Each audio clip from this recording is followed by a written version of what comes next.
Hey there, I'm Jill Griffin, and this is the Career Refresh Podcast.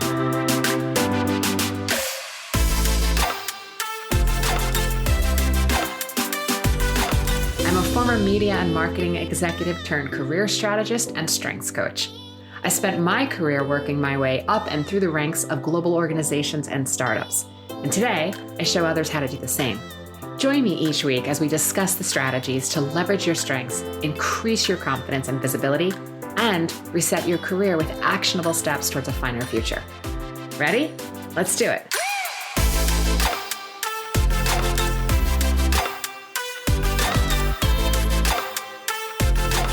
Hey friends, I am so glad you're here. Welcome back. This week, I am talking about the strategies to stay sane while you are searching for a job, or if you're looking for an internal opportunity and looking at internal job boards or a promotion, how to stay sane. And these are the key strategies. This all came out of a while back. One of my mentors was talking about how she learned some key strategies to finding a mate, and everything's worked out perfectly. There's a baby on the way. Everyone's really happy. But how she then applied those strategies to her business, which got me thinking a while back that there's a similarity between dating and job search. And so I am sharing the 8 strategies that I take my clients through so that will help you manage your mindset, your energy, and stay focused during your job search. Most of these strategies will work also for internal promotions or rotations if you're going for them. All right, ready? Let's dig in. So the first is the concept of having a minimum of 10 conversations going on at once. It's about like playing the field. These conversations can be emails, conversations, outreaches for networking, getting names, getting introductions, but I want to make sure that you have that momentum. This will enable you to increase your energy and your engagement on your search. And if you're also looking for an internal transfer or promotion, you may want to consider cutting this number in half or by 2/3, but you want to be thinking about it through networking internally and talking to colleagues, your HR business partner, your current supervisor, depending on the protocol of how you do internal promotions within your company. That you are doing all of this investigating, both in internal job postings and you're being strategic. This kind of search and momentum creates momentum. The next step is I want you to think and treat all conversations equally. Don't be seduced by title or money. Be attached to the substance. When you are in the job search discussion, it's really important that you don't fall in love, right, too soon. This is the courtship. Let it breathe. I'm not suggesting that you don't follow up or be ambitious. I've seen many clients over the years put all of their energy into one opportunity, and then they're not responding as much as the other leads and the other bites and nibbles that are coming in that they also, have in their queue. And they're not nurturing those conversations. So then all of a sudden, what happens sometimes is that the original conversation falls through for various reasons.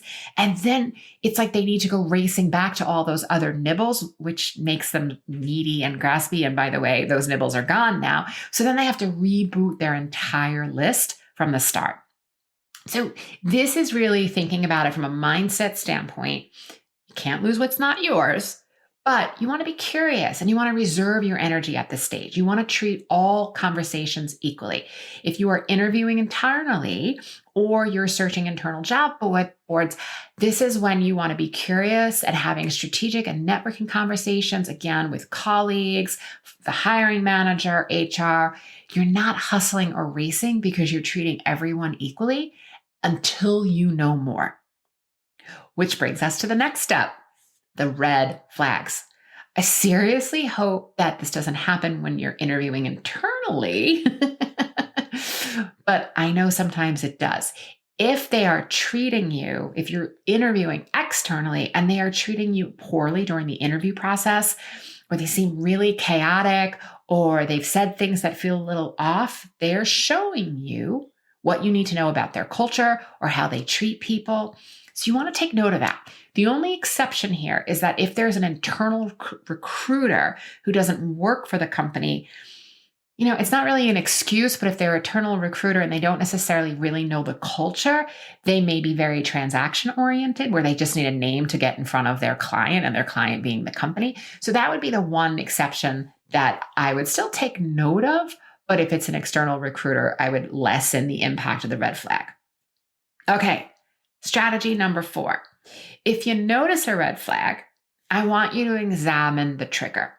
You can either do this with a trusted peer, a mentor, a coach. If it's a red flag, then remove and replace this red flag.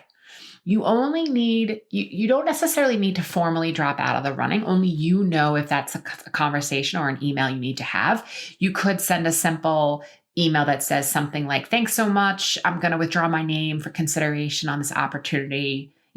Best wishes or best of luck, right? You could send something like that if you want to, especially if there's someone in the relationship you want to keep connected to. You could do that. You could just also ignore it and just be like, okay, I'm not, if they're emailing you, don't ignore it, but it could also just fade to black by itself.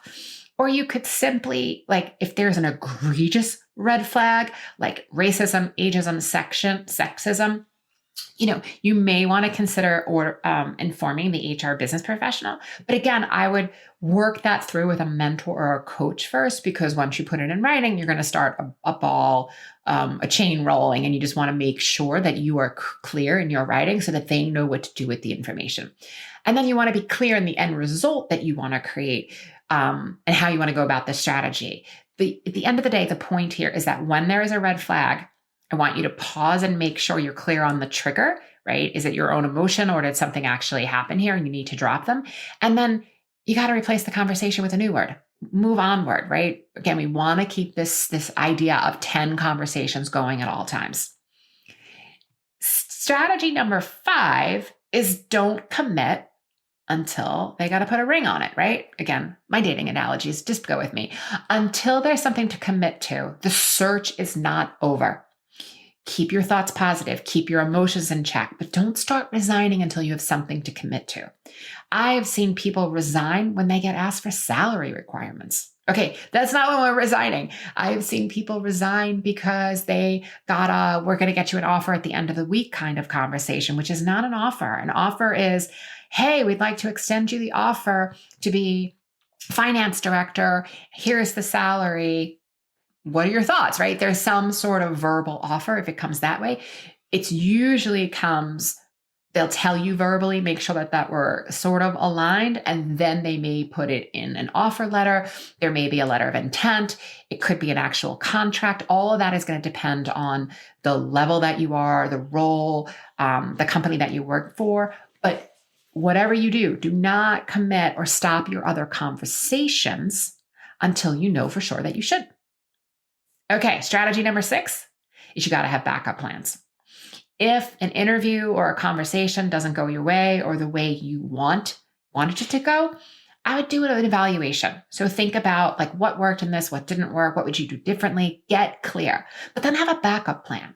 I want you to mentally coach yourself on it, call your friend so that you're not sitting around sulking. Again, it is about your energy. If you were to have a blind date with someone, and after the first date, if it didn't go well, keep it in that same perspective, right? That you're not, at least I hope you're not already thinking about future plans with the individual if the one meeting didn't go well. That's the same idea. You want to wear it loosely like a loose garment and have backup plans so that you're not putting too much energy around one particular conversation that didn't go as you had wanted it to go.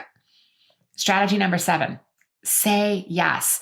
This is about saying yes and being curious to conversations and connections, even if it doesn't sound like something that's obviously the right thing for you. You never know who the recruiter is. You never know who the internal people are. I mean, obviously, if you work in marketing and someone's asking you to work in electrical engineering, we're not suggesting that. We're simply saying that you never know if it's within a company. Have the conversation and say yes, because if nothing else, you might even be able to refer that person on to somebody else. And now you've made an additional networking connection. All right, ready? Last strategy here is do not fall in love with potential. Fall in love with reality. Don't believe the hype about where the company is going, where they see you growing. In 6 months, you'll get this position, or you'll be elevated, or you'll get a raise.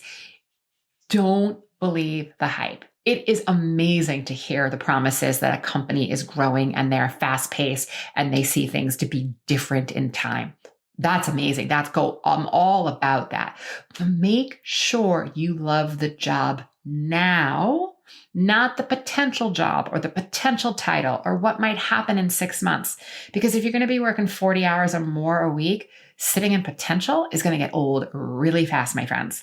Okay, you can do this. These are strategies to keep you sane and make sure that you maintain a strategic mindset, good energy, positive thinking. It's totally possible to nail this. Before I go, I do want to talk about a program that I am launching this month. If you are listening to this, this is February of 2022. I want to help you develop the confidence you need to secure the job future that not just reflects where you are today, but reflects your talents and who you are. You don't have to be leaving your job. You could be staying in your job. You might be looking for a new job, but this is about creating the confidence and the clarity to know what you're really good at, to know how to show up, to know how to articulate those strengths, to know how to leverage your values and your skills, and thinking about your overall career identity so that you can create the reality and the job that you want. And you may not have to leave the job you're at. If you're experiencing this feeling of constant job hopping or thinking like, why can't I just figure out how to work within this organization? It feels really frustrating and you can't seem to figure it out. The only way you learn this is because you get trained in it, right? You have to be taught. There is no training in college. There's no training in your early days for how to navigate these things. And it's a shame because we should be training them, but that's why I'm here. I am here to show you how to show up. If you're experiencing this, the highs and the lows, you start your day feeling great. And then by midday, you're like, what am I doing? This place is crazy. I don't understand. I don't understand how to navigate all this. I call that the corporate identity crisis. And the best news ever is that on every side of a crisis, on the other side of the crisis, is clarity, direction, and the possibility of a completely different reality. And I've helped hundreds of clients amplify their strengths, increase their availability, create a career narratives, and design a bigger and brighter future for them, all within my proven career strategy framework. The program is starting this month in February. So if you want to be on the first to know, check out the link in the show notes to get on the list. Okay, my friends, have a beautiful week, and I will see you next time. Thanks for listening to the Career Refresh podcast. If you're enjoying this podcast and you want more career and mindset tips, get on my email list by going to jillgriffincoaching.com. I'll also put that link in the show notes. But before you go, please rate and review this podcast as it helps me get the word out to people everywhere so they can also thrive in the workplace. I'll see you next time.